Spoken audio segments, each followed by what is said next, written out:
We have an active shooter. We have an active shooter inside the warehouse.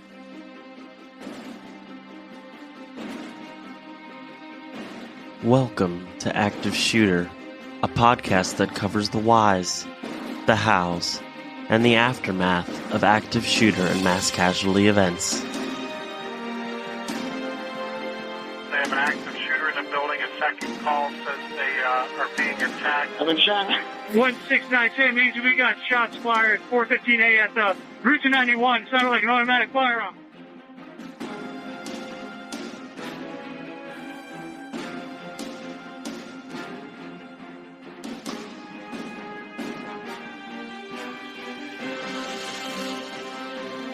Active shooter, reports of an active shooter, mass casualty incidents. Thank you for listening. You are listening to Active Shooter, a podcast that may contain adult themes, explicit language, and graphic depictions of violence. Portions of this show may be traumatic for those under 18. Listener discretion is advised. Authorities are trying to figure out what triggered this rampage. Investigators say the suspect randomly chose his victims and then shot them.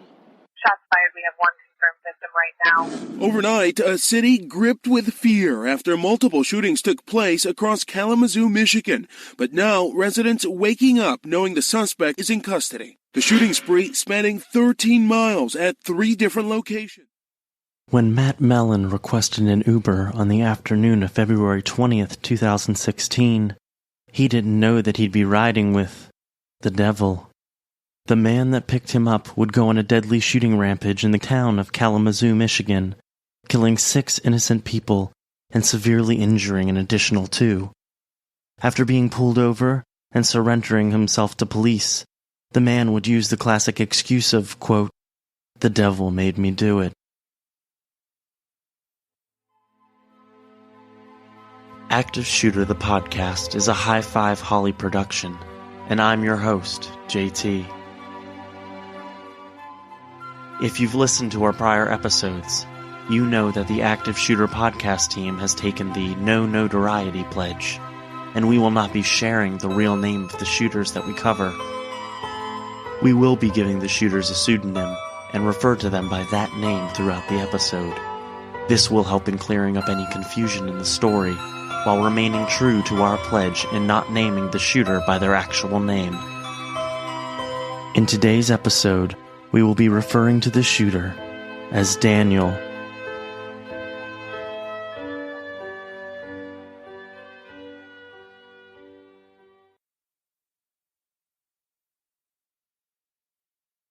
At about 4:00 p.m. on the afternoon of February 20th, 2016, Matt Mellon requested an Uber to pick him up and take him to a friend's house, where he left his vehicle the night before. February 20th, I remember so vivid. It's like one of our first warm days, maybe in the 40s, and the snow was melting. It was the break from the winter. I just remember happy, smiling, laughing. That's what the sun does to you the first warm days here in Michigan, because you never know when the sun might be out again. At 4:21 p.m., Matt was picked up by a man, Daniel, who was driving a silver Equinox, just as the Uber application said he would be. Daniel had his dog, a large German Shepherd, in the back seat of his vehicle, so Matt had to sit in the front seat. Matt thought this was a little strange, as he was used to sitting in the back seat of the Uber vehicles he had previously ridden in, but he didn't think any more of it as he jumped in the front seat and buckled his seatbelt. Matt and Daniel made small talk during the first part of their ride. Matt later commented that Daniel seemed like a normal guy, and there was nothing suspicious about him. Daniel's phone began to ring, and he answered it via the Bluetooth system in his car. So the conversation came through the vehicle speakers, and Matt could hear the conversation that Daniel was having with his son. There was nothing unusual about their conversation. They made small talk, and his son asked Daniel if he was going to be home for dinner.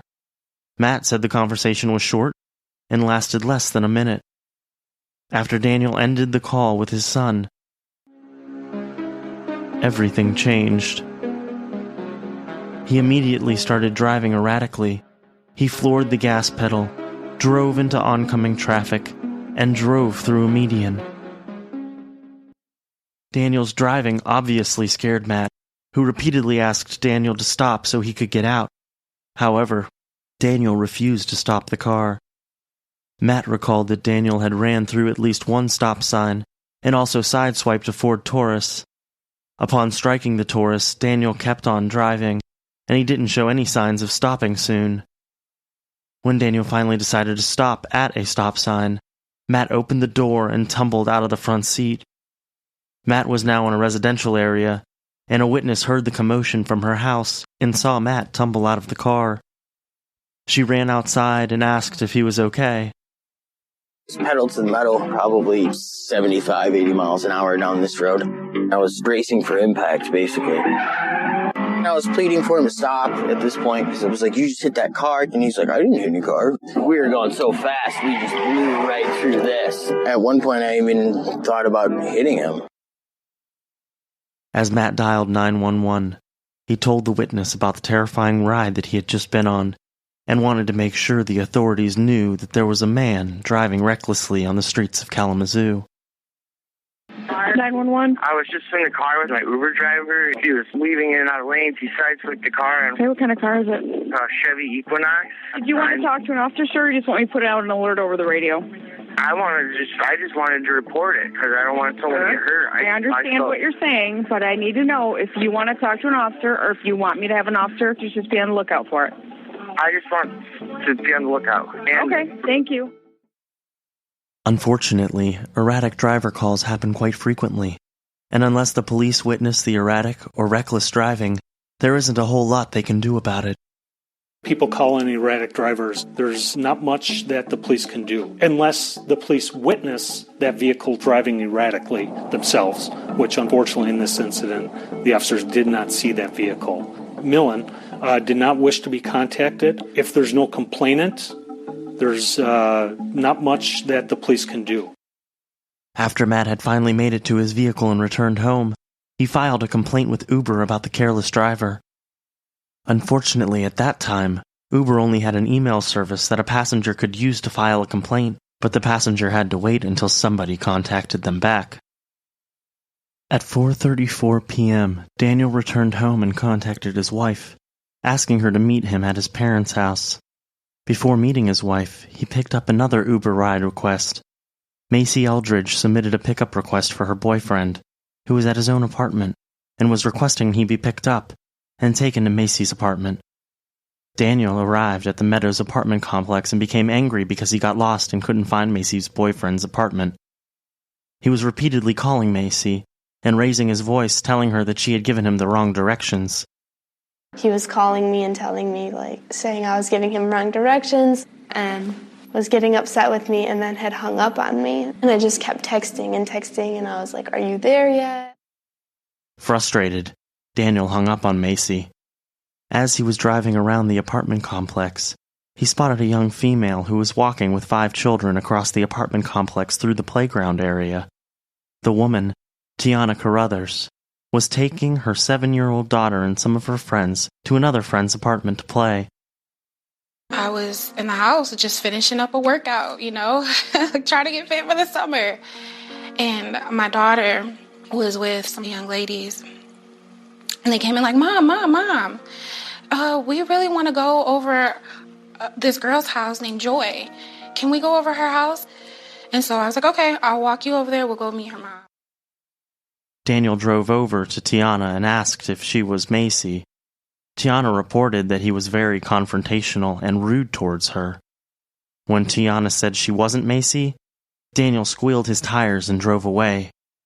A short time later, Daniel turned around and drove back over to Tiana. Before Tiana could even say a word, Daniel rolled the window down and immediately started firing his Glock pistol at her. Tiana was first hit in the left arm.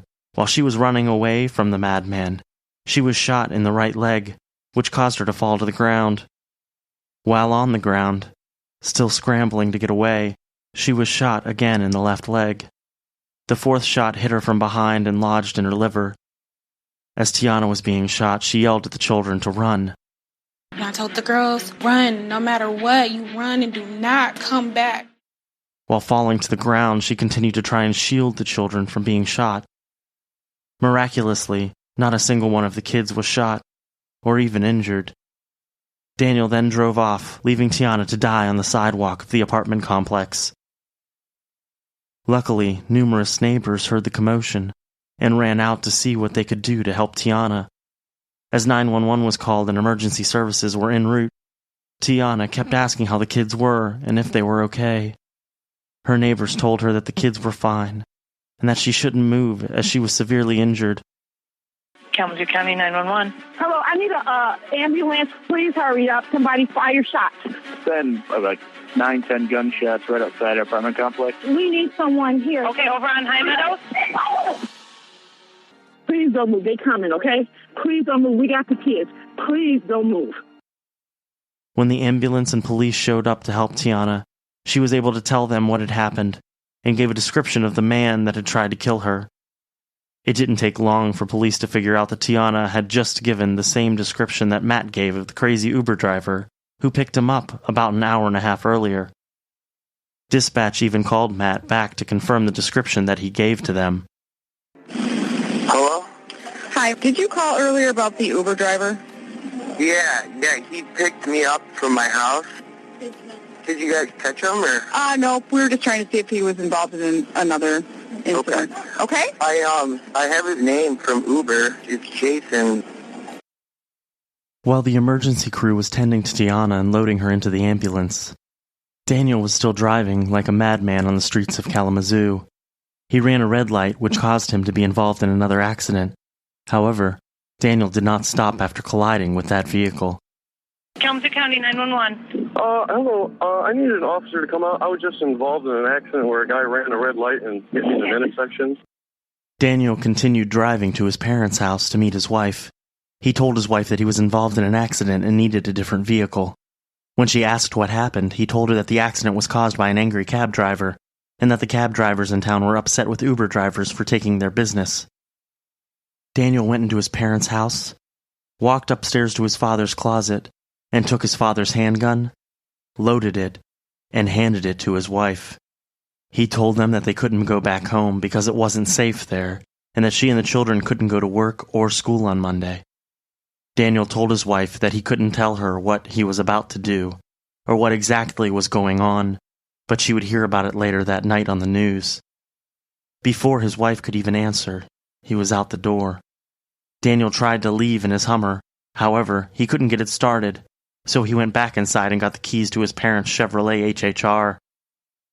He put the keys in the ignition and took off yet again. At 6:44 p.m., Daniel went to a local ATM and took money out. He then drove around Kalamazoo for about 30 minutes. At 7:19 p.m., Daniel returned to his own home. While at home, Daniel left the Glock handgun he used to shoot Tiana Carruthers on his workbench in the basement. He then retrieved a different handgun and put on a bulletproof vest. Just minutes later, he was on the road again and on his way to pick up another Uber passenger. Once he picked up the passenger, he drove just under 2 miles and dropped him off at his destination at 8:18 p.m. The passenger said that Daniel acted completely normal. He then continued to pick up several more passengers, who all said that their drive was calm, and they carried on conversations and made small talk. He was listening to the radio, even singing along. Nothing seemed unusual about him. A Be on the Lookout, or BOLO, had been issued for Daniel's silver Equinox, since this was the car he was driving when he drove Matt Mellon to his destination, as well as when he shot Tiana Carruthers.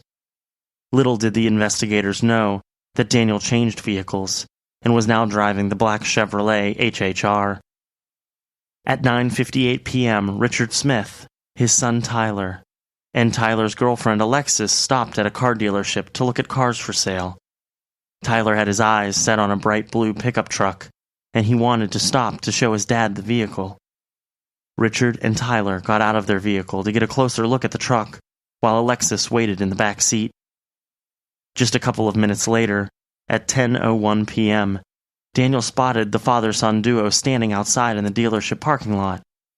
Daniel pulled in and parked his car. Surveillance video showed